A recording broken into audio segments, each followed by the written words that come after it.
I am back, kata-kata yang diucapkan oleh Cristiano Ronaldo dan dibuktikan oleh Lionel Messi, di mana Messi kembali mencetak gol. Gimana nih Sen? Give me Uzbekistan or I retire. Itu adalah kata-kata setelah I am back ya.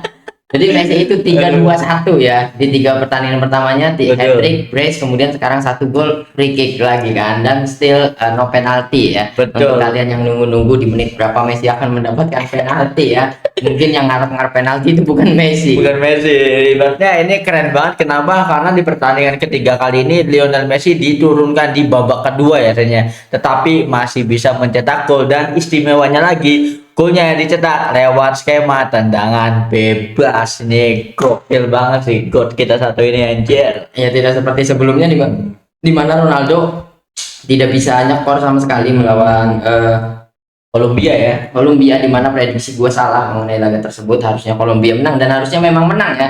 Itu gol terakhir kontroversi, bisa didebatkan. Kenapa? Karena kenapa VAR tidak langsung menarik garis setelah kejadian, harus menunggu 3 menit dulu. Iya betul. Mungkin ya fotonya diedit. Nggak bisa Kalau jadi. dilihat dari banyak sekali screenshot yang sudah menyebar di sosial media, itu bukan tidak offside, bahkan jauh banget gitu kan. Nah, artinya kalau misalkan Portugal itu kalah, kemungkinan besar Portugal itu ya tetap finish di runner up gitu kan. Tetap, Namun betul. poinnya 4 gitu, dan tetap saja mereka harus bertemu dengan Kroasia. Setelah Kroasia, kalau Spanyol lolos, ketemu Spanyol, Aduh. lolos lagi ketemu Prancis, Waduh. ada lolos lagi ketemu Inggris ya. Makanya itulah kenapa banyak sekali reaksi dari fans Cristiano Ronaldo dan juga fans Portugal yang sangat kecewa ya atas hasil imbang ini kan.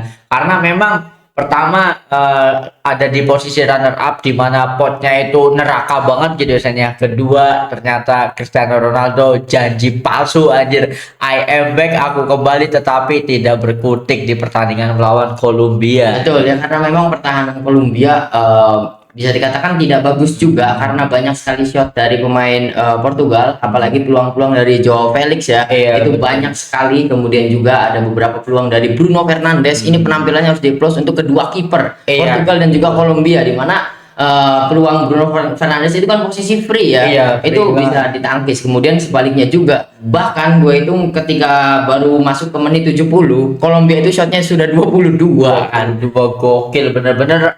Penampilan dari Diogo Costa atau kiper dari Portugal ini ya bener-bener layak MVP sih kalau menurut gue ya. Betul, betul. Tetapi- Dan hingga menurut 90 menit full, itu jumlah tembakan Kolombia 26, dan walaupun memang on targetnya hanya 6, tapi 6 on target itu kan tendangan-tendangan yang keras juga gitu kan. Betul, ibaratnya di pertahanan kali ini juga Portugal tampil lebih solid ya, karena memang taktik yang mereka terapkan berhasil mengunci pergerakan dari Luis Diaz ya Ten, ya. Iya, tapi mereka terlalu membuka sisi kanan ya, di mana banyak sekali peluang dari Cordoba yang sayangnya tidak menjadi gol. Di situ kelemahan dari Portugal terlihat banget. Jadi eksploitasi di sisi kanan, mereka lebih dominan kepada Luis Diaz. Ini sama seperti Norwegia yang ketarik sama Mbappe ya. Gitu. Iya. Kalau untuk Kolombia tidak ada Dembele sayangnya. Iya, Kalau betul, ada betul. Dembele itu bisa gol terus-terusan, Iya, karena betul. Cordoba mendapatkan ruang bebas sekali berkali-kali di posisi kanan kan gitu, dan terupas dari James Rodriguez kan itu sangat cantik banget dan harusnya bisa gol banyak gitu kan. Namun ya kipernya Portugal juga ya keren banget, Diogo Costa ya. Iya betul, ini benar-benar patut applause banget ya. Dari pertandingan ini juga gue setuju tadi, makanya untuk tim-tim yang memiliki eksekutor di luar kotak penalti seperti Prancis tentunya, di mana 3 gol Ousmane Dembele itu kan dicetak dari tendangan jarak jauh ya, dan yang bukan skema dari terupas gitu kan, atau umpan terobosan. Memang serangan Prancis ini bisa jadi kunci ya untuk bisa mendobrak pertahanan seperti yang diterapkan oleh Kolombia, Portugal ya. Portugal dan juga tipe-tipe low block lainnya ya, sama seperti Jordania juga, mereka low block, bahkan menempatkan 4 back di dalam kotak penalti. Kemudian juga yang tentunya terkenal dengan low blocknya ada Cape Verde dan juga ada Kongo ya. Betul. Apalagi nanti Argentina setelah ini akan menghadapi Cape Verde ya. Di 32 besar, dan sepertinya ini adalah back to back ya. Dan prediksi gua ternyata benar, Messi cetak 6 gol di grup, dan benar kan 6 gol semuanya, dan ini masih still counting ya. Mungkin gua setuju dengan prediksinya Bang Riko.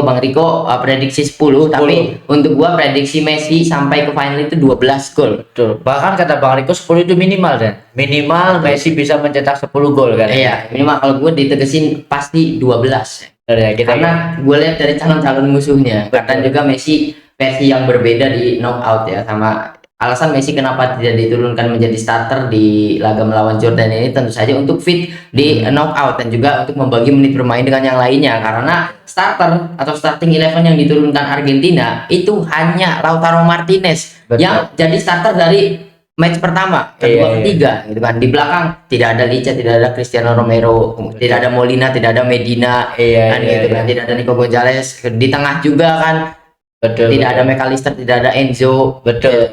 Enzo tidak dimainkan ya. Iya, dan di depan juga sama tidak ada Messi, adanya Lautaro sendirian. Sendirian. Gitu kan. Ini menit bagi-bagi menit bermain dari Scaloni ya. Betul. Tapi lapis kedua ini terbukti tetap tidak bisa dihentikan karena serangannya juga bagus-bagus semua, kemudian juga berhasil menciptakan 2 gol kan. Ibaratnya kita patut apresiasi penampilan dari Nico Pas hasilnya, meskipun tidak mencatatkan gol ataupun assist, tetapi permainannya benar-benar bagus banget lah Nico Pas ini kan. Betul. Cuma sayangnya tadi apa ya, pertahanan Jordannya memang mereka membuat 2 garis di sepertiga lapangan bertahan, jadi itulah sangat sulit untuk menembus pertahanan dari Jordania itu sendiri gitu kan. Tapi ya kembali lagi Argentina yang bermain memanfaatkan lebar lapangan, switching play ke kanan, ke kiri, ke tengah ya berhasil nyuri 2 gol gitu kan. Betul, apalagi setelah dimainkannya Valentin Barco, akhirnya dimainkan juga, di mana senjata utama dari Argentina sendiri setelah mendapatkan kritikan dari Carlo Ancelotti ya, di mana Ancelotti mengatakan bahwa intensitas permainan Argentina itu sangat lambat gitu kan. Ya memang sesuai jawaban dari Scaloni sendiri kan, ya memang sesuai kebutuhan. Kalau harus tinggi ya kita akan intensitas tinggi, dan terbukti ketika jiwa-jiwa muda seperti Simeone dan juga Barco ini dimainkan ya benar-benar intensitasnya sangat tinggi banget kan. Iya, dan juga memang tetap sih ya, tetap intensitas rendah, apalagi ketika bola di kaki Lionel Messi pasti temponya akan menurun karena memang Argentina bermain seperti itu, tapi mungkin Ancelotti tidak melihat friendly melawan Islandia di mana temponya sangat cepat sekali, karena pada saat itu pemain-pemain yang memiliki eksplosivitas tinggi bermain bersamaan, Nico Pas, Simeone dan juga Valentin Barco dimainkan bersama, dan juga Julian Alvarez. Jadi daya ledaknya, intensitasnya tinggi banget, dan terbukti di pertandingan Jordan juga kan, walaupun memang sedikit sulit untuk Argentina di babak pertama menembus pertahanan Jordania kan. Memang sulit banget karena ada trap offset juga, kemudian pertahanan rapi, dan juga tadi membuat 2 garis di sepertiga lapangan bertahan gitu. Artinya striker itu tidak bisa menembus. Bahkan ketika Messi masuk, 4 pemain ini tidak meninggalkan Messi sendirian. 4 pemain ini fokusnya kepada Messi karena mereka tahu jika Messi itu akan memanfaatkan ruang kosong di tengah dan akan shoot. Dan terbukti kan Messi ruangnya tertutup sampai dilanggar, dan akhirnya mendapatkan 2 free kick kan. 1 gol, 1 tidak gitu. Betul, ini ibaratnya bener juga ya, karena tanpa disadari 3 gol yang dicetak sama Argentina ini kan semuanya dari bola mati ya, 1 penalti dan 2 free kick. Ini juga kita apresiasi juga free kick dari Lo Celso ini ya, berkelas banget, karena memang banyak sekali negara-negara sekalipun Prancis sendiri ya, itu kan tidak punya eksekutor free kick gitu kan. Sedangkan kalau kita ngomongin Argentina kan banyak sekali nama-nama yang bisa melakukan free kick kan. Bahkan ketika Lo Celso mengambil free kick itu ya di luar dugaan. Gue pikir Nico Pas gitu. Iya, bahkan kalau diingat-ingat dari edisi tahun berapa, hanya pertandingan ini, di mana pertandingan di Piala Dunia 1 match ada 2 gol free kick. Betul. Bisa dicek ya. Oh, sepertinya dari 2010 tidak ada sepertinya. Iya, Baru Argentina melawan Jordan ini ada 2 gol free kick di 1 pertandingan gitu kan. Dan semuanya eksekutor kaki kiri lagi kan. Iya, ini benar-benar keren banget ya. Apalagi yang paling menariknya adalah setelah beberapa pertandingan sebelumnya Haaland tidak dimainkan, Mbappe tidak berhasil mencetak gol, begitupun dengan Cristiano Ronaldo, dan ternyata Lionel Messi semakin jauh memimpin daftar top skor Piala Dunia. Iya, betul. Setelah dikejar hanya beda 1 gol oleh Haaland, Mbappe, bahkan Dembele, Messi langsung membuat spare lagi. Iya, menjadi 2. Iya, menjadi 2 gol sekarang. Messi 6 gol ya, dan kita tunggu saja menuju sampai final itu 12 pasti 12 ya, karena pasti 32 besar Messi melawan Cape Verde bisa brace lagi pastinya. Kemudian kita tinggal tunggu 16 besarnya lawan Kolombia atau lawan Swiss kalau nggak salah ya. Antara 2 negara itu ya. Apalagi Messi juga kan semakin memperbanyak lah torehan gol untuk catatan rekor top skor Piala Dunia sepanjang masa ya. Betul. Apalagi tadi kita sempat baca juga bahwa Messi memecahkan rekor sebagai pencetak gol dari tendangan di luar kotak penalti terbanyak katanya sepanjang sejarah Piala Dunia kan. Iya, 7 ya. 6 ya. Dan juga Messi mencatatkan rekor sebagai satu-satunya pemain yang straight selama 7 match Piala Dunia selalu mencetak gol kan. Betul, dan ini dihitung dari edisi 2022 ya. Itu kebanyakan brace ya, karena di final saja brace kan. Di Betul, final betul. 2022 dan sekarang 3-2-1 dan sepertinya 3 lagi melawan Cape Verde. Kita tinggal tunggu saja. Kalau menurut lu sendiri nanti di babak knockout ini apakah Messi akan diturunkan selalu menjadi starter Pasti. atau Untuk 32 besar kayaknya Messi akan turun sebagai starter. Jadi Messi itu melambat hanya untuk di Jordan saja karena memang bagi-bagi menit bermain sudah. Jadi ini adalah kepintaran Lionel Scaloni dan ini juga sering terjadi di Copa America, kemudian juga di Piala Dunia 2022 di mana ketika Argentina sudah diunggulkan dan sudah pasti lolos, Scaloni itu pasti akan meracik strategi baru di mana memainkan pemain-pemain muda dan mencoba chemistry baru gitu kan, dengan intensitas tinggi. Cocok enggak Messi bermain dengan Almada? Ini kan kita baru melihat Messi bermain bersama dengan Valentin Barco dan cocok banget ya. Setelah sebelumnya pivotnya Messi itu hanya 2, McAllister dan juga Enzo Fernandez, namun sekarang dia lebih one two sama Valentin Barco. Kan ini bukan sekedar bagi-bagi menit bermain saja untuk Scaloni, ini adalah strategi dari Lionel Scaloni dan juga dia ingin mengukur seberapa kuat sih Argentina kalau misalkan ditinggalin Messi gitu kan. Dan ternyata memang lebih kuat, dan ketika Messi masuk tetap dominan, kuat, nambah kuat banget gitu kan. Dan itulah kenapa Argentina memiliki peluang besar untuk back to back, mengingat dari pot juga diuntungkan banget. Argentina itu hanya kecapean kalau misalkan 16 besarnya ketemu Kolombia, karena memang ini musuh bebuyutan lawan Kolombia ya, dan juga di 16 besar antara Inggris. Kita tunggu saja Inggris mau jauh mana gitu. Apalagi ketika kita melihat pertandingan Kolombia melawan Portugal, ibaratnya kita juga udah bisa mulai mengukur ya kekuatan dari Kolombia itu sendiri. Mungkin kalau untuk Kolombia tidak seagresif Copa America sebelumnya ya, Tanya. Malah lebih agresif. Pertandingan ini lebih agresif malah. Berapa peluang Kolombia itu bahkan lebih bagus dari Copa America 2024 ya, di mana mereka masuk ke final gitu kan. Itu benar-benar lebih bagus menurut gue, lebih bagus banget. Kenapa? Karena waktu di 2024 itu full mengandalkan Luis Diaz. Namun sekarang di pertandingan di Piala Dunia khususnya di edisi kali ini, serangannya Kolombia lebih bervariatif, lebih ke kanan bisa, kiri bisa, tengah bisa. Ketika satu pemain dikunci bisa switching play dan mainnya tetap jalan dan juga menghasilkan peluang gitu kan. Ini Kolombia kan kurang beruntung saja. Betul. Ketika Luis Suarez masuk itu banyak peluang yang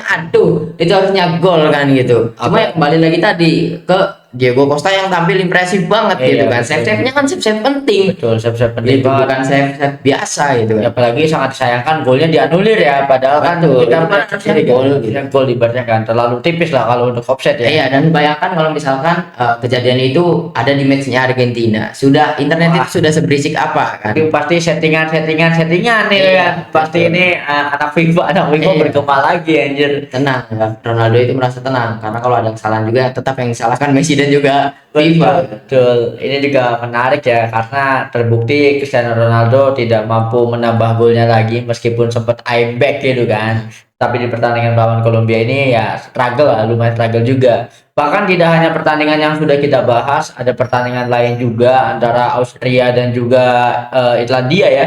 Algeria gitu kan. Ini kan berhasil dengan skor 3-3. Iya betul. Dimana ini pertandingan yang sengit banget antara keduanya. Ya, dan hasil tersebut juga membuat Algeria dan juga Austria lolos bersama kan. Betul. Austria sebagai runner up, kemudian Algeria sebagai juara 3 grup kan. Juara lolos bareng gitu. Betul ya. Dan itu juga menggeser posisi Korea Selatan ya. Betul. Karena Korea Selatan sudah tereliminasi gitu kan. Dipastikan pulang ya. Sudah dipastikan pulang juga. Jadi ini persaingan di juara 3 terbaik juga sangat seru juga ya kan. Betul. Karena Ghana juga lolos karena faktor juara 3 terbaik ya kan. Ini benar-benar keren banget sih. Ini juga menarik untuk Argentina ke depannya. Mereka akan bertemu dengan Cape Verde dan kemudian salah satu dari Australia dan juga dari Mohamed Salah, yaitu Mesir. Mesir, waduh. Ini akan menarik kalau misalkan ternyata lawannya Australia lagi, ini akan dejavu ya. Dejavu lagi. 16 besar ketemu Australia lagi. Betul. Apalagi kita salut banget kepada Cape Verde, di mana Cape Verde itu lolos sebagai runner up ya, bukan sebagai juara 3 terbaik setelah Uruguay berhasil dikalahkan oleh Spanyol. Betul. Dan catatan yang indah untuk Cape Verde, 3 match imbang tapi lolos sebagai runner up. Yang kerennya lagi still unbeaten, Iya. negara debutan masih belum terkalahkan. Betul. Dan Dan langsung lawan raja terakhir. bahkan ini suatu kehormatan ya, karena ketika menghadapi Argentina itu kan reaksi dari supporter Cape Verde berikut para pemainnya juga kan sangat senang. Ibaratnya kami tidak pernah berharap bisa sejauh ini, artinya bisa lolos ke 32 besar gitu kan. Apalagi nanti akan menghadapi Argentina, ini sebuah catatan sejarah. Apalagi supporter yang ditanya itu adalah, ini bukan kemenangan generasi kita saja, tetapi ini adalah kemenangan dari generasi 1975 ketika Cape Verde merdeka gitu kan. Ini benar-benar antusiasme. Dan kalau menurut gue Sen, performa dari Kongo dan juga dari Cape Verde, Kongo juga lolos ya ke babak 32 ya. Lawan Inggris. Lawan Inggris ya. Ini menjadi Cinderella story untuk negara-negara yang rank FIFA-nya masih di atas 100 gitu kan. Seperti halnya Indonesia, bahwa mimpi itu bisa saja terwujud karena sudah ada contohnya gitu kan. Ini sangat menarik banget sih di sini. Iya betul ya, kita patut contoh Kongo dan juga Cape Verde ya. Cape Verde, Apalagi Cape Verde betul. yang lebih muda dari kita kan. Iya, lebih mudah. Lebih muda, bedanya 30 tahun Iya, lagi. betul, Itu kan mereka sudah mentas di Piala Dunia dan belum terkalahkan gitu kan. Betul, betul. Apalagi kalau kalian tahu ada rekor yang dimiliki oleh Maroko sebagai negara yang berhasil back to back lolos ke fase knockout gitu kan. Dan sedangkan kalau untuk Cape Verde lebih canggih lagi, debutan lolos ke fase knockout tanpa terkalahkan, di mana dalam satu grup itu ada Spanyol. Ini kan Iya, keren betul. banget. anjir. Ini akan semakin menarik ke depannya. Dari Argentina juga semakin menarik karena tentunya akan ada banyak gol ya. Karena ya tidak tanpa mengurangi respect kepada tim lainnya, karena jujur kalau misalkan dari segi kekuatan Argentina diunggulkan sampai semifinal itu, Argentina hanya diberatkan menurut gue untuk Kolombia saja. Ya ini Kolombia kalau misalkan jalannya mulus juga, karena Kolombia ini akan bertemu siapa ini, Ghana atau Senegal ya. Bedanya sepertinya antara Senegal sama Ghana lah gitu kan. Karena yang paling gue tunggu itu semoga saja di semifinal itu bertemu dengan Brazil, tidak dengan Inggris ya. Iya. Supaya bantai lagi 5-0. Ini derby Copa America ya. Betul. Apalagi yang paling plot twist itu nanti perjalanan Portugal justru ya. Portugal kan lawannya akan relatif lebih sulit lagi, tetapi ada kemungkinan juga Portugal bisa memberikan sebuah surprise gitu kan, apalagi jika nanti berhasil menghadapi Prancis dan akhirnya menang, kan kita nggak tahu juga kan. Betul ya. Sebelum ke Prancis jangan ngomongin Prancis dulu lah. Iya. Kroasia dulu, Spanyol dulu, kemudian antara USA, Belgia gitu kan. Kemudian ada entah Ghana atau Senegal sama Bosnia. Ini pasti, tapi yang paling berat ya di fase 32 besarnya juga melawan Kroasia. Kroasia itu tim yang tidak selalu diunggulkan, tapi di 2 edisi Piala Dunia terakhir mereka final dan juga semifinal dan juara 3 kan gitu. Untuk Kroasia mereka itu sangat mengagetkan gitu. Betul. Berapa? Maroko juara 3 kalau nggak salah. Ini ibaratnya ya kuda hitam setiap edisi ya kalau untuk Kroasia sendiri Ya kan. menurut gue sudah bukan kuda hitam karena mereka sudah tembus final terus 2 kali kan. Betul. Ya perebutan juara 3 disebut final. Betul, Gitu. ibaratnya menggeser posisi Jerman ya. Betul. Jerman yang sedang struggle. Apalagi ada fun fact nih Sen. Fun fact dari Jerman, di mana Jerman itu setelah juara di tahun 14. berapa 14 ya, itu tidak pernah clean sheet, dalam artian selalu kebobolan gitu kan, bahkan sampai Sampai sekarang. sekarang. Betul, apalagi di match terakhir kan kalah juga ya ibaratnya. You score 7 goal and concede 1 goal. Iya. You still not clean sheet bro. Betul.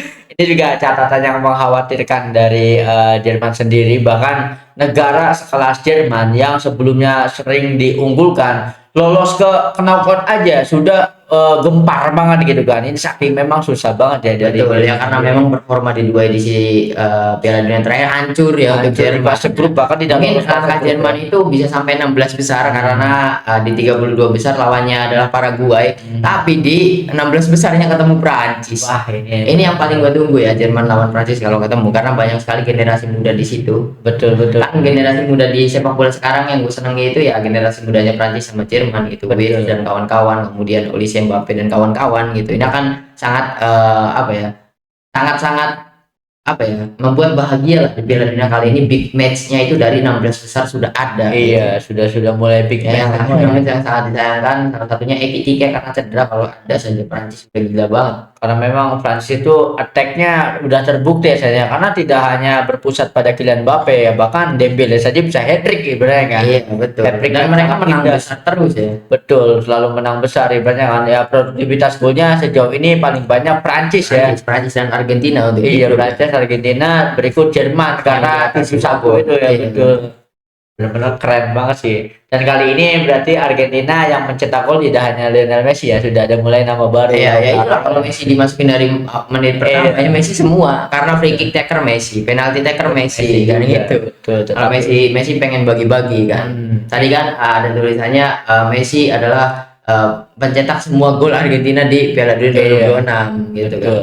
Dan ini juga sesuai sama statementnya Messi ketika ditanya kenapa kamu tidak diturunkan di menit awal, jawabannya adalah ya ini memberikan kesempatan kepada pemain lain, terus saya akan tetap bermain tapi di babak kedua. Kenapa? Karena ingin menjaga ritme atmosfer persaingannya gitu ya, supaya tetap ya ngegas gitu kan. Betul. Ya mungkin kalau misalkan Mbappe dan juga Haalandnya kemarin Messi itu maksa turun di babak pertama. Bisa jadi, Karena bisa pasti jadi. akan kejar gitu kan. Betul, apalagi semua yang ada di tribun itu pasti menunggu Messi kan. Iya, betul. Untuk bermain, dan ketika dimasukkan juga wah atmosfernya langsung berubah. Karena selalu heboh ya. Selalu heboh Ada Bang banget. Bimo yang perwakilan Indonesia Iya, yang nonton iya. di sana. Langsung ngajar, ini sebuah kebanggaan banget sih ya. So ada yang mau dibahas lagi nih, Sen? Kita sudah sampai di sini dan mulai besok pertandingan akan semakin menarik karena sudah masuk knockout, tidak ada libur ya. Besok langsung knockout Afrika Selatan lawan siapa gue lupa. Yang pertama, jadi tidak ada libur. Langsung ngegas terus ya. Betul. Ini justru five Piala Dunia ini semakin menarik banget, dan kita akan melihat pantau terus perburuan top score dan juga mengukur kekuatan dari masing-masing tim gitu kan, apalagi sudah memasuki fase knockout. So itu saja yang sudah kita bahas dalam episode kali ini. Drop opini kalian tentang apa yang sudah kita bahas di kolom komentar. Thank you banget yang udah nonton episode kali ini sampai habis. Jangan lupa buat komen, like, share, dan juga subscribe tentunya. Sampai jumpa di episode selanjutnya.